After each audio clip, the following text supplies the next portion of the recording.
అబ్బో ఇక్కడ కేజీ చీరలు కొంటే అర కేజీ చీరలు ఫ్రీ అంట. మంగళ్య షాపింగ్ మాల్, కేజీల్లో సేల్, టన్నుల్లో ఆనందం.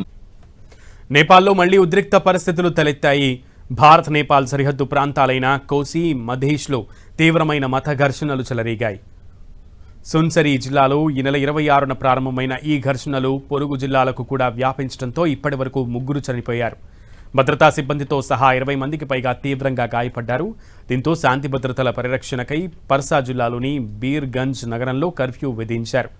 పరిస్థితి మరింత దిగజారకుండా ఉండేందుకు పర్సా జిల్లా చీఫ్ డిస్ట్రిక్ట్ ఆఫీసర్ ఆధ్వర్యంలో బీర్గంజ్ మెట్రోపాలిటన్ పరిధిలోని సున్నితమైన ప్రాంతాల్లో కర్ఫ్యూ అమలు చేస్తున్నారు. 5 అంతకంటే ఎక్కువ మంది గుమికూడవద్దని పోలీసులు సూచిస్తున్నారు. ర్యాలీలు, సభలను పూర్తిగా నిషేధించారు. సున్సరి జిల్లాలోని దేవాన్గంజ్ రూరల్ మున్సిపాలిటీ పరిధిలోని కప్తాన్గంజ్ ప్రాంతంలో బోల్ బమ్ యాత్రకు సిద్ధమవుతున్న ఒక వర్గం వారు పెద్ద శబ్దంతో డీజే మ్యూజిక్ ప్లే చేయడం, మతపరమైన జెండాలను ప్రతిష్ఠించడంపై 2 వర్గాల మధ్య తీవ్ర వివాదం రాజుకుంది. ఈ వివాదం కాస్త పరస్పర దాడులు, లూటీలు, వాహనాల ధ్వంసానికి దారితీయడంతో పరిస్థితిని అదుపు చేయడానికి పోలీసులు గాల్లోకి కాల్పులు జరిపారు.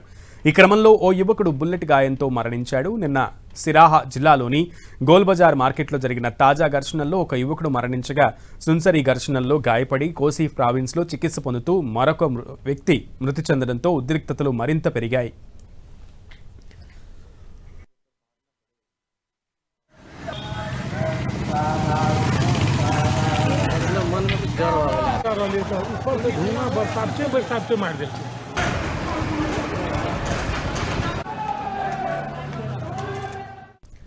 ఈ అల్లర్లపై నేపాల్ కొత్త ప్రధానమంత్రి బాలేంద్ర బాలెన్ షా తీవ్ర ఆందోళన వ్యక్తం చేశారు.